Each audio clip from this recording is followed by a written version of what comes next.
Hello, everyone, and welcome back to Ratchet and Clank, or I should say Rivet and Clank and Ratchet by himself.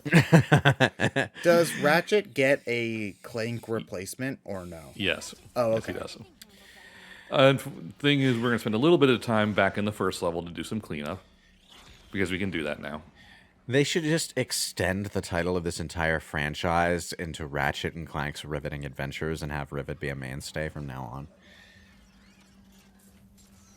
Oh wait, so No? if you take the plant, if you take the spaceship back to this planet, you go as Ratchet and not as Yeah, Rivet. yeah, because it's character specific. Okay, okay. So It's so awkward, though, because the way Ratchet and Clank usually handles its planet-to-planet travel is, as travel. It's supposed to give you the feeling of traveling through space, you know? I compared Super Mario Odyssey's, ship flying sequences to Ratchet and Clank for a reason. It's pretty much the same thing. You kind of feel like you're on tour of all these different planets. Switching back and forth between Ratchet and Rivet kind of throws a wrench Eh, into that feeling, though. Like I'm not gonna complain because I actually like switching. I like the idea of switching between Ratchet and Rivet and having two different characters to um drive the story. But Mr. Fungi? yeah, you've had this one for a while, but haven't really used it. I've noticed. I've used it a little bit. I'll use it more as it goes on. Basically, you throw it out, and little mushroom guy comes out, and he'll shoot at enemies and take aggro and stuff. Oh, so it's a different take on the Mr. Zircon weapon. Okay. Yes. So if you throw it out, can you then switch to a different weapon and shoot Yeah. with that too while he's still out? Okay. I mean, Yeah. if he distracts enemy aggro, that's actually more utility than I usually expect from the Mr. Zircon weapons. I mean, he's not good at it at first. It's one of those things where it's like you upgrade that particular quirk of it. Yeah. The thing is, like, the Mr. Zircon weapon would basically just float around behind you and shoot the enemy for you as you were shooting at them. So it's just kind of like there's no reason not to have it on at all times. Yeah, I know the That's kind of kind. thing you're That's talking kind. about. That's kind of what Mr. Fungi is. Yeah, but like if Mr. Fungi also attracts enemy aggro, you have to think about when to use it, which is, a little bit more tactical nuance than Mr. Zircon has. And I'm glad for that. So, like, okay. They're still doing the giant wrench switches that are conveniently designed just so that Ratchet can do the thing. Oh, Yes. we found the one thing that Ratchet is better at than Rivet, opening No, doors. Rivet. No, Rivet can do it too. Wait, what? How? Her like her hammer, like the flat part of the hammer, has like a screwdriver like wedge inside of it. Oh, like an actual rivet. Okay. Yes, that's the joke. Oh, okay. So they're exactly the same character as far as gameplay is concerned. Oh, okay. I wonder if there is any slight difference that, like, it probably doesn't matter to a casual player, but maybe to, like, a speedrunner or someone trying to do some obscure glitch might matter. You see, Ted, Ratchet has bigger health but less inventory space. Oh, okay. Okay, I see where you're going with this. And Rivet is the master of unlocking. All right, got it. Yes. Yes. Honestly, I think I would probably prefer, if that were the case in this, to have more ammo and less health, because you'd be able to kill things more easily if you had more ammo, meaning you take Oh less no! damage. In modern Ratchet, you can't escape any fight without taking damage. God damn! Yeah. Like in You're gonna get pot shot. yeah, like for all the clunkiness of Ratchet 1's gunplay mechanics, you could avoid damage if you were good at it. Like because every enemy was like attacked you in a certain way, and you could read them and avoid them. In modern Ratchet, combat is just a shitstorm of bullets flying everywhere. So, Which is fun, but it's designed in a way to make sure that getting some pot shots isn't going to do much to you. yeah, so you're gonna take some damage, but taking individual hits doesn't hurt too much. Whereas That's kind of how a lot of shooters seem to feel to me from what I've played yeah, them. the original Ratchet, and to a certain extent Ratchet 2, which could get really hard at times because of how much the combat had sped up. You had a more traditional platformer health system where you had like 4 pips of health, and if you took 4 hits, you were gone. And in Ratchet 2, they started you off with that, but you could level it up so that you had 8 or something. So you had to like play not necessarily more cautiously, but certainly more consciously. What are you trying to do exactly? I'm trying to break a little thing. Because like the Raritanium, as you can see, the marker is over there. They want you to like go around a longer way. I'm just deciding to just do it this way. Yeah, I was just trying to see if I could kind of like just skip little steps of it. 5 Raritanium. With the ability to wall jump off any wall rather than just the walls they want you to. Oh, you know what? It did seem like you could almost do kind of a Mega Man X, or probably more accurately like a Super Mario Galaxy jump spin, the jump spin nonsense. No, it's like jump, spin, wall jump, spin, like wall jump nonsense. But I feel like you would need the hover, the propeller pack, to probably do that effectively. Speaking of, why are you still on propeller mode with Clank? Because that's just all he has. You mean he doesn't have the rocket pack? No, I don't think so. Not in this game. I mean, like, ever since Ratchet 1, you've always started with the propeller pack turned on, but you could always just go into the menu and turn on the rocket pack. I never bothered to look in this game, to be perfectly honest. It never matters to me. The fun thing about the rocket pack is that it was also the only way you could strafe in Ratchet 1. You went into this extremely jank hover mode, and you could strafe and shoot while doing it. No one ever uses it because it's really, really stiff and unwieldy. That's interesting, though, because you think that just the benefit of being able to strafe would be strong enough that it would be worth trying. Well, You there know? are probably certain situations where it can help, but they come up so infrequently that it doesn't really matter. In Ratchet 1, your basic platforming maneuverability is generally enough to avoid anything coming your way. Okay. So if you die, it's just like a warp back to the last To the checkpoint. last checkpoint. Yeah, basically. Do you lose any like ammo or anything or money? Nope. Okay. Nope. Ratchet has never been a game that punishes you too much for dying. Okay. I saw that there were like 5 different difficulties too. Like on the standard difficulty, how hard would you say the game generally is? Not hard at all, really. I'm not super big on Ratchet's difficulty modes because it just tends to... It's just damage values more than anything. Yeah. Oh, it's just enemies are more damage spongy. Then. Yeah. Okay. I mean, I guess.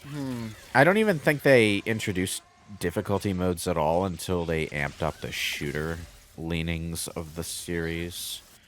It's. I'm just. I'm conflicted because on one hand. It's the only way you can really make the game harder.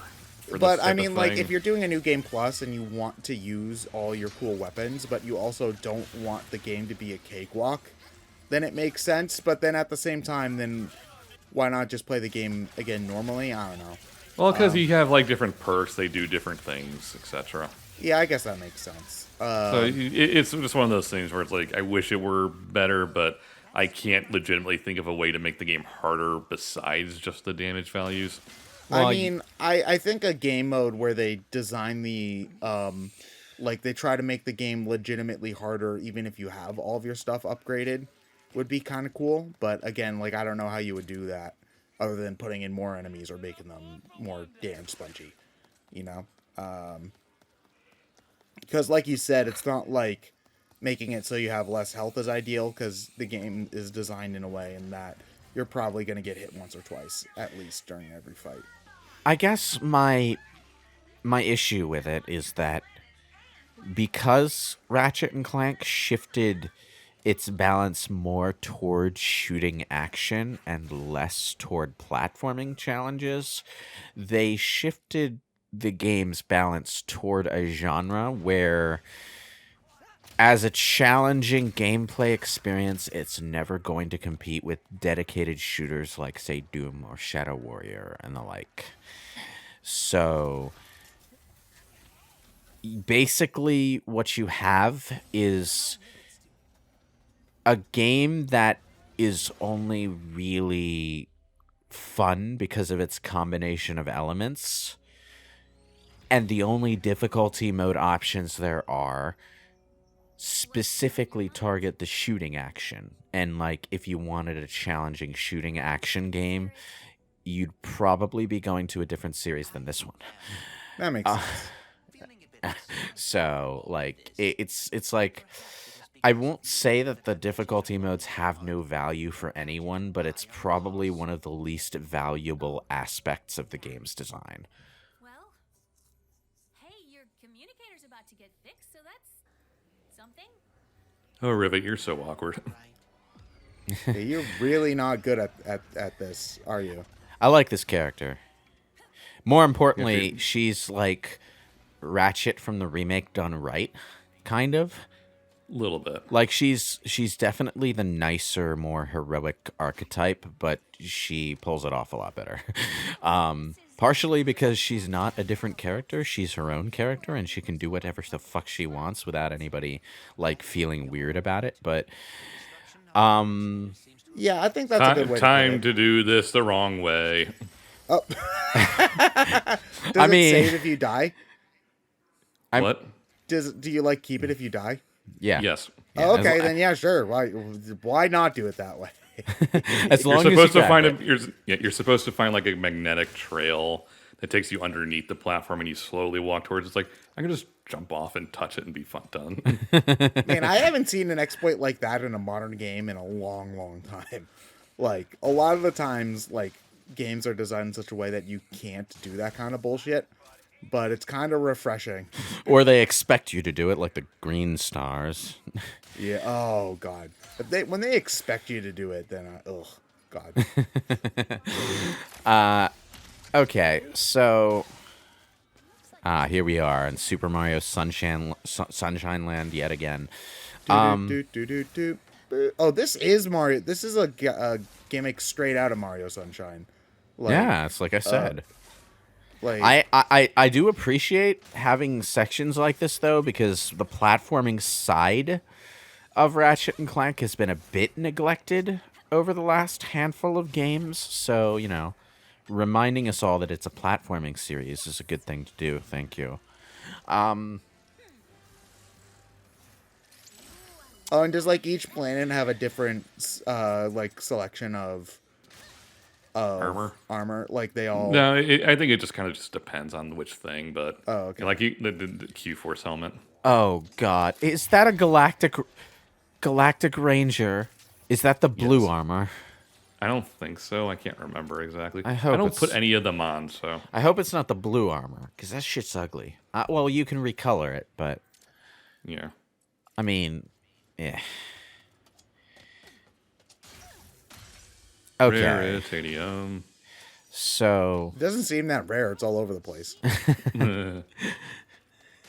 well, you know, Well, it's rare. It's rarer than the rupees. you know, in Ratchet 2, you kind of had to blast open asteroids to get Raritanium, so I guess that makes. it was annoying because you had to play the fighter jet sequences to upgrade your fighter jet, and you had to upgrade your fighter jet to stand a chance in hell at beating the later fighter jet sequences. So you kind of had to grind the horrible fighter jet levels to get through the horrible fighter jet levels. You couldn't find the stuff you needed for that outside the fighter jet levels. Ugh. So when you like go around and unlock the gold cells, do you automatically get what's in the gold cells? Or... Yeah. Oh, okay. It's just you just have to surround them. Okay, so you don't have to spend even more points to then get No. those pieces. Okay. It's basically a way to make sure, do you want to spend raritanium on a +1 percentage on damage, or do you want to take it on like this more passive thing but it covers the circle thing? Okay. That's the intent anyway. I don't think it matters all that much, so just go for the bigger perks anyway. Because each individual little square doesn't really matter much. Welcome to Zerkis, your newly interdimensional gastro pub and battle. So yeah, Mr. Zircon of this dimension has a bar. So all your weapons. In Ratchet 1, this would have been a cool cutscene where you chat with the guy behind the bar for like 5 minutes, but... Oh, look, it's Cantina. Dun, dun, dun, dun, dun, dun. I can't wait to hear some of the jizz. Hey, look, it's a sheep. I forgot that, that's probably just an unfortunate case of Lucas naming something and then Slang independently naming something the same thing later. Joker's boner, anyone? Yeah. Yes, the Joker pulled off such a boner. Well, if you want to see the Joker's boner, then that's what the Joker will do. Okay, so I think this might be a character from the future series, except it's his alternate universe counterpart. It is, yes. Yeah, because, like, the guy from the earlier one was whatever his name was, but that's not what he called himself. And this is where our arena is. Oh, is that like a boss rush mode? Oh yeah, It's individual challenges mode. the arena has been a mainstay, I think, since Ratchet 2. Where there's always a specific planet where you can go fight arena challenges for prizes. There's usually like one mandatory arena that you have to go through for a progression item, but then there's And this is optional the one. ones. This is the one required one. Yes. Yeah, it's usually a good place to grind for bolts. So yeah, Instant loading. I'm not surprised Rivet's the one who has to do it first because it makes it makes more sense to ramp up the tension by putting Rivet, this new character, in an arena situation as opposed to establish badass Ratchet, who's this is just another Tuesday for him.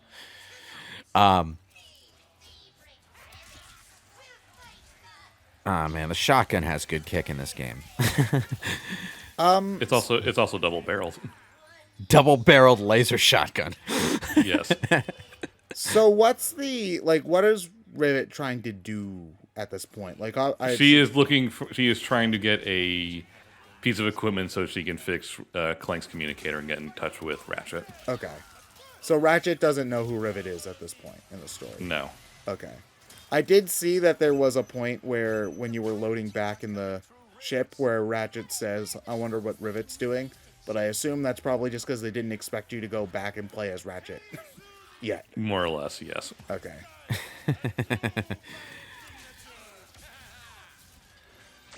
Man, Hey, why are weapon shotgun level up. weapons always so cool in video games? Like, Well, they're just like They're just fun little shooty go blames. Yeah, I mean, like, they're simple but effective, you know? They're the straightforward beat stick of shooters. I just think of a shooter is a game usually about range. So a short ranged weapon is also just very interesting to me.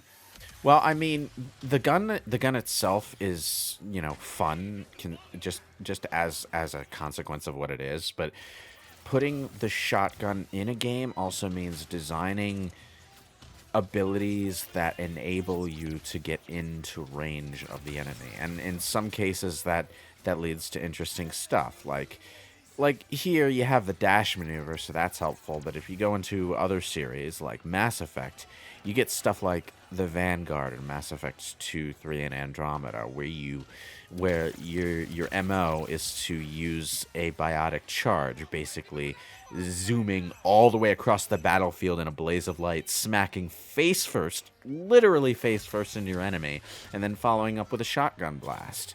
It's fun shit. One of my favorite moments in Mass Effect 2 is there's this boss battle on the planet where you recruit Tali, right? and there's this giant Geth armature, an enemy that in the first game you only ever fought when you were inside a goddamn tank, but you have to fight it on foot, and everyone's all like obviously apprehensive about fighting a multi-legged robot tank on foot. So they're all like, oh, get behind cover and go this way. And there's this moral choice where you can let this guy be a decoy for you and die, or tell him to hang back and deal with it yourself. Or you can be like me, be Vanguard class, and just charge across the battlefield, ram into the tank face first, and circle strafe around it, firing your shotgun and doing multiple point-blank rams into it whenever your meter recharges to recharge your shield with every charge, and just mano-a-mano the tank at point-blank range until it gives up. And it works. Remember that time you went mano-a-mano close range with a tank and you won? Man. Good Just cut the Shepherd just smacking his face against him. Like, yeah, I showed you. It's one of the moments where, like, almost against the natural, like, inclinations the gameplay is trying to encourage into you, you can actually feel like the insane badass everyone talks about Shepard being. It's good shit. I need to play the Mass Effect Legendary Editions again. What was the those were the PS4 ports, right? Yeah, PS4 modern remasters. That Did they change much, or they changed a lot about Mass Effect 1. Some people seem to think that they changed it for the worst because, like, the accuracy of the guns is a lot better, and that makes the game generally easier. But, like, the things that made Mass Effect 1 difficult weren't necessarily, like, things that made it difficult in a good way, by my judge. So I don't really care, you know? Yeah, we did that. oh, so you don't actually fight the pirate guy? Well, we got our boots. We got pirate boots. The boots, they're here under the floorboards. No, they're not. They're on our feet. What are you talking about?